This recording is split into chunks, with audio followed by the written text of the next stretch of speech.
Hello ਦੋਸਤੋ, ਅੱਜ ਅਸੀਂ ਸਾਈਕੋਲੋਜੀ ਦੀ ਫਸਟ ਕਲਾਸ ਲਗਾਉਣ ਜਾ ਰਹੇ ਹਾਂ, ਜਿਸ ਦਾ ਨਾਮ ਹੈਗਾ ਨਾਮ ਹੈਗਾ ਹਿਸਟਰੀ ਆਫ ਸਾਈਕੋਲੋਜੀ, ਮਤਲਬ ਕਿ ਮਨੋਵਿਗਿਆਨ ਦਾ ਜੋ ਇਤਿਹਾਸ ਹੈ। ਸਭ ਤੋਂ ਪਹਿਲਾਂ ਜੋ ਇਹ ਸ਼ਬਦ ਦੀ ਸਾਈਕੋਲੋਜੀ ਦੀ ਵਰਤੋਂ ਕੀਤੀ ਗਈ ਆ 1590 ਈਸਵੀ ਦੇ ਵਿੱਚ ਕੀਤੀ ਗਈ ਆ। ਰੋਡੋਲਫ ਗੋਕਲ ਦੇ ਦੁਆਰਾ ਜਿਹੜੀ ਹੈਗੀ ਇਹਦੀ ਵਰਤੋਂ ਕੀਤੀ ਗਈ ਹੈ। ਨਾਰਮਲ ਇੱਕ ਕੁਐਸਚਨ ਆ ਜਾਂਦਾ, ਕਹਿੰਦੇ ਮਨੋਵਿਗਿਆਨ ਨੂੰ ਦਰਸ਼ਨ ਸ਼ਾਸਤਰ ਤੋਂ ਅਲੱਗ ਕਰਨਾ ਚਾਹੀਦਾ ਹੈ। ਇਹ ਕਿਹਨੇ ਕਿਹਾ ਸੀਗਾ ਇਸ ਨੂੰ ਅਰਸਤੂ ਨੇ, ਔਰ ਕੀਤਾ ਸੀਗਾ ਵਿਲੀਅਮ ਵੁੰਟ ਨੇ। ਇਹ ਨਾਰਮਲ ਕੁਐਸਚਨ ਹੈਗਾ ਜਿਹੜਾ ਸਾਨੂੰ ਮਿਲਦਾ, ਔਰ ਸਾਨੂੰ ਇਸ ਦੇ ਬਾਰੇ ਵੀ ਥੋੜਾ ਸਮਝਣਾ ਚਾਹੀਦਾ ਨਾ। ਸਾਈਕੋਲੋਜੀ ਦੋ ਸ਼ਬਦਾਂ ਦੇ ਜੋੜ ਤੋਂ ਬਣਿਆ, ਯੂਨਾਨੀ ਭਾਸ਼ਾ ਦੇ ਤੋਂ, ਸਾਈਕੀ ਔਰ ਲੋਗੋਸ। ਸਾਈਕੋ ਦਾ ਮਤਲਬ ਕੀ ਹੈ? ਆਤਮਾ, ਔਰ ਲੋਗੋਸ ਦਾ ਮਤਲਬ ਅਧਿਐਨ। ਮਤਲਬ ਸਾਈਕੋਲੋਜੀ ਨੂੰ ਆਤਮਾ ਦਾ ਅਧਿਐਨ ਵੀ ਮੰਨਿਆ ਗਿਆ ਹੈ। ਜਿਵੇਂ ਇਸ ਦੇ ਬਹੁਤ ਜ਼ਿਆਦਾ ਜਿਹੜੇ ਪੁਰਾਣੇ ਜਿਹੜੇ ਫਿਲਾਸਫਰਸ ਜਿਹੜੇ ਹੈਗੇ ਆ, ਮਨੋਵਿਗਿਆਨਿਕ ਜਿਹੜੇ ਹੈਗੇ ਆ, ਉਹ ਜਿੱਦਾਂ ਅਰਸਤੂ ਨੂੰ ਅਸੀਂ ਮੰਨਦੇ ਹਾਂ, ਪਲੂਟੋ ਨੂੰ ਅਸੀਂ ਮੰਨਦੇ ਹਾਂ। ਇਹਨਾਂ ਨੇ ਬੇਸਿਕਲੀ ਸਾਈਕੋਲੋਜੀ ਨੂੰ ਆਤਮਾ ਦਾ ਅਧਿਐਨ ਹੀ ਕਿਹਾ ਹੈ। ਆਲੋਚਨਾ ਇਹਦੀ ਸਮੇਂ-ਸਮੇਂ ਸਿਰ ਹੁੰਦੀ ਰਹੀ ਹੈ, ਕ੍ਰਿਟਿਸਿਜ਼ਮ ਇਹਦਾ ਸਮੇਂ-ਸਮੇਂ ਸਿਰ ਹੁੰਦਾ ਰਿਹਾ, ਕਿਉਂਕਿ ਜੋ ਆਤਮਾ ਹੈ ਇਹ ਇੱਕ ਅਮੂਰਤ ਵਸਤੂ ਹੈ, ਇਸ ਦੀ ਕੋਈ ਵੀ ਮੂਰਤ ਨਹੀਂ ਹੈਗੀ, ਔਰ ਪਲੱਸ ਨਾ ਹੀ ਇਸ ਦਾ ਕੋਈ ਕਿਸੇ ਪ੍ਰਕਾਰ ਦਾ ਸਾਡੇ ਕੋਲੇ ਇਤਿਹਾਸ ਹੈਗਾ। ਹੁਣ ਨਾਰਮਲ ਇੱਕ ਕੁਐਸਚਨ ਆਉਂਦਾ, ਤਬੂਲਾ ਰਸ ਕੀ ਹੈ? ਤਬੂਲਾ ਰਸ ਕੀ ਚੀਜ਼ ਹੈ? ਇਹ ਮੈਂ ਤੁਹਾਨੂੰ ਸਿਰਫ ਇੰਪੋਰਟੈਂਟ ਫੈਕਟ ਤੇ ਲੈ ਕੇ ਜਾ ਰਿਹਾ, ਕਿਉਂਕਿ ਪੇਪਰ ਦੇ ਵਿੱਚ ਪੀਟੈਟ ਦੇ ਵਿੱਚ ਕੋਈ ਬਹੁਤਾ ਸਮਾਂ ਹੈ ਨਹੀਂ ਆ, ਜ਼ਿਆਦਾ ਅਸੀਂ ਡੀਪਲੀ ਨਹੀਂ ਜਾ ਸਕਦੇ, ਨਹੀਂ ਤਾਂ ਸਿਲੇਬਸ ਕੰਪਲੀਟ ਨਹੀਂ ਹੋਣਾ। ਤਾਂ ਜਲਦੀ ਤੁਸੀਂ ਇਸ ਨੂੰ ਕਾਪੀ ਪੈਨ ਲੈ ਕੇ ਬੈਠੋ, ਤਾਂ ਜੋ ਨਾਲ ਤੁਸੀਂ ਕਰਦੇ ਰਹੋ ਇਹਨਾਂ ਨੂੰ। ਇੰਪੋਰਟੈਂਟ ਕੁਐਸਚਨਸ ਜੋ ਹੈਗੇ ਅਸੀਂ ਡਿਸਕਸ ਕਰਾਂਗੇ ਇਹਦੇ ਵਿੱਚ। ਤਬੂਲਾ ਰਸ ਕੀ ਹੈ? ਤਬੂਲਾ ਰਸ ਬੇਸਿਕਲੀ ਇੱਕ ਤਬੂਲਾ ਰਸ ਨੂੰ ਜੇ ਅਸੀਂ ਨਾਰਮਲੀ ਆਪਣੀ ਭਾਸ਼ਾ ਦੇ ਵਿੱਚ ਗੱਲ ਕਰੀ ਤਾਂ ਇਹਨੂੰ ਕੋਰੀ ਸਲੇਟ ਬੋਲਦੇ। ਬਲੈਂਕ ਸਲੇਟ ਕੀ ਹੈ? ਇਸਨੂੰ ਸਲੇਟ ਕੀ ਹੈ? ਇਸਨੂੰ ਬੋਲਦੇ। ਬੇਸਿਕਲੀ ਇਹ ਲੈਟਿਨ ਭਾਸ਼ਾ ਦਾ ਸ਼ਬਦ ਹੈ, ਲਤੀਨੀ ਭਾਸ਼ਾ ਦਾ ਸ਼ਬਦ ਹੈਗਾ ਇਹ, ਔਰ ਇਸ ਦਾ ਮਤਲਬ ਹੈ ਕੋਰੀ ਸਲੇਟ। ਠੀਕ ਹੈ ਨਾ। ਹੁਣ ਜੌਨ ਲੌਕ ਦੇ ਅਨੁਸਾਰ ਕੀ ਹੈ? ਜੌਨ ਲੌਕ ਕੀ ਕਹਿੰਦਾ ਵੀ ਜੋ ਬੱਚੇ ਦਾ ਮਨ ਹੈਗਾ ਉਹ ਬਿਲਕੁਲ ਕੋਰੀ ਸਲੇਟ ਦੀ ਤਰ੍ਹਾਂ ਹੁੰਦਾ ਹੈ, ਬਿਲਕੁਲ ਸਾਫ਼ ਹੁੰਦਾ ਹੈ। ਅਸੀਂ ਜਿੱਦਾਂ ਦਾ ਵੀ ਚਾਹੀਏ ਉਹਦੇ ਉੱਪਰ ਕੀ ਹੈ ਵਾਹ ਸਕਦੇ ਹਾਂ, ਅਸੀਂ ਉਸੇ ਤਰੀਕੇ ਨਾਲ ਉਸ ਨੂੰ ਕੀ ਹੈ ਅੱਗੇ ਲੈ ਕੇ ਜਾ ਸਕਦੇ ਹਾਂ। ਠੀਕ ਹੈ। ਹੁਣ ਵਿਲੀਅਮ ਵੁੰਟ ਬਾਰੇ ਕੁਝ ਕੁ ਇੰਪੋਰਟੈਂਟ ਫੈਕਟ ਹੈਗੇ ਆ, ਜੋ ਡਾਇਰੈਕਟ ਕੁਐਸਚਨਸ ਆਉਂਦੇ ਆ, ਹੈ ਨਾ। ਇਹ ਵਿਲੀਅਮ ਵੁੰਟ ਕੀ ਬੋਲਦਾ ਹੈ, ਇਹਨਾਂ ਨੂੰ ਕਿਹੜੇ ਨਾਮਾਂ ਨਾਲ ਜਾਣਿਆ ਜਾਂਦਾ? ਬੇਸਿਕਲੀ ਫਾਦਰ ਆਫ ਸਾਈਕੋਲੋਜੀ ਜਿਹੜੇ ਹੈਗੇ ਆ, ਇਹਨਾਂ ਨੂੰ ਵਿਲੀਅਮ ਵੁੰਟ ਨੂੰ ਕਿਹਾ ਜਾਂਦਾ ਹੈ। ਠੀਕ ਹੈ।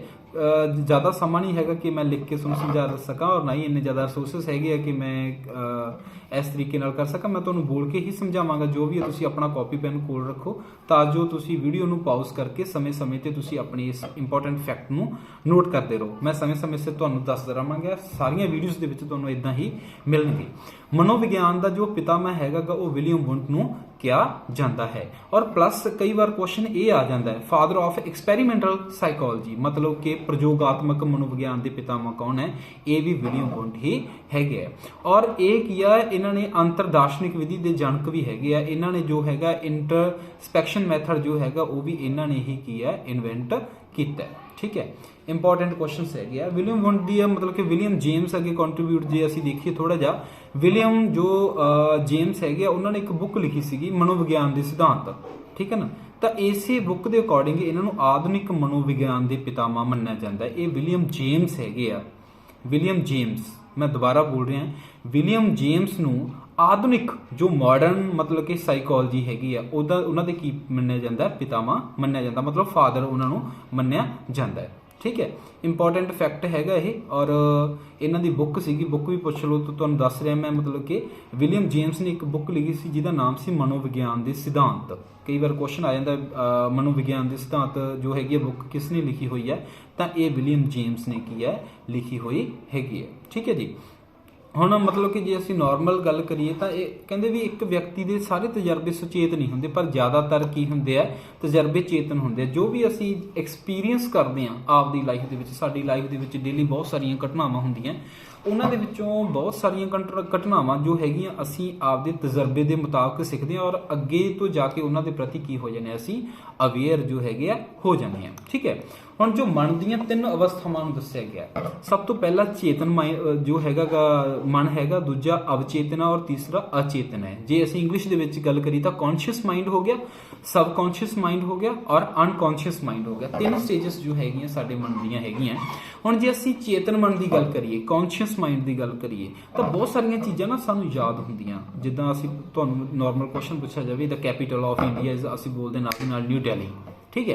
ये साडी कॉन्शियस माइंड का जो है हिस्सा है, क्योंकि डायरैक्ट सानू याद आ और असी डायरैक्ट बिना किसी तो देखे हुए असी उन्होंने दस सकते हैं। तो वो कॉन्शियस माइंड दियाँ जो है हिस्सा है वो चीज़ां। अगे सब कॉन्शियस माइंड जिन्होंने कुछ सानू याद करना पैंदा। तुहाडी लाइफ के बहुत तरह इदां दे जो है इदां दा टाइम आया होना कि तुसीं याद किया होना भी हाँ इस क्वेश्चन का आंसर की सीगा, बट तुहाडे वो क्वेश्चन की है याद ईजिली की है नहीं आया होना, तो बट थोड़ा समा लैके वो ज़्यादा आ गया होना है। तो सबकॉन्शियस माइंड का की है वो हिस्सा रहणगियां वो चीज़ां सारियां। अनकॉन्शियस माइंड का हिस्सा की है भी जिन्ना मर्जी जोर ला लो तुहानूं वो चीज़ दोबारा याद नहीं आ रही, वो अनकॉन्शियस माइंड का हिस्सा हैगियां। ठीक है। अगे नॉर्मल असीं जे स्टडी ऑफ बिहेवियर की गल करिए तो एक मेरे को बढ़िया डेफिनेशन जो इसकी पई हुई है उन्होंने पढ़ते हैं। जे.वी. वाटसन ने मनोविज्ञान नूं व्यवहार का एक विज्ञान मन्निया है। जेकर तुहानूं कुछ क्वेश्चन डायरैक्ट आंदा व्यवहार का एक विज्ञान किन्हां दे द्वारा मन्निया गया है, तो वो सीगे जे.वी. वाटसन। जे.वी. वाटसन के द्वारा की है इन्हों की मन्निया गया है। इस परिभाषा तो स्पष्ट है कि चेतन अनुभव नूं मनोविज्ञान के विषय तो वख कर दिता गया है। मतलब दोनों को ये अलग अलग करके देखदा। फॉर एग्जाम्पल जे असी गल करिए जिवें दौड़ना हो गया, रोना, हसना, सोचना आदि व्यवहार दी कुछ क साडियां की है मेन जिहड़ियां इहदे मेन जो है गल्लां इन्हां दियां रहण वालियां मेन फैक्ट इन्हां दे रहण वाले आ। अगे नॉर्मल व्यवहारवाद का जो है पितामह किहनूं कहा जाता है। व्यवहारवाद का जो पितामह है वो जे.वी. वाटसन नूं कहा जाता। देखो असीं 3 क्वेश्चन पढ़े पहला। एक मनोविज्ञान का पितामह किहनूं कहा जाता, विलियम वुंड सीगे। आधुनिक वाले नूं असीं विलियम जेम्स सीगे, आधुनिक जो मनोविज्ञान के पितामह सी। हुण असीं पढ़ रहे हैं व्यवहारवाद मतलब कि बिहेवियरिज्म जे असीं कह दईए तां उन्हां दे जो फादर हैगे कि वो जे.वी. वाटसन हैगे, उन्हां दा नाम हैगा जे.वी. वाटसन। ये बंदे जो है कि इस तरीके डायरैक्ट मतलब कि इन्होंने अपनी अपनी थ्योरीज दित्तियां हुई, इन्हों के अकॉर्डिंग ही ये चल रहे हैं। ठीक है जी।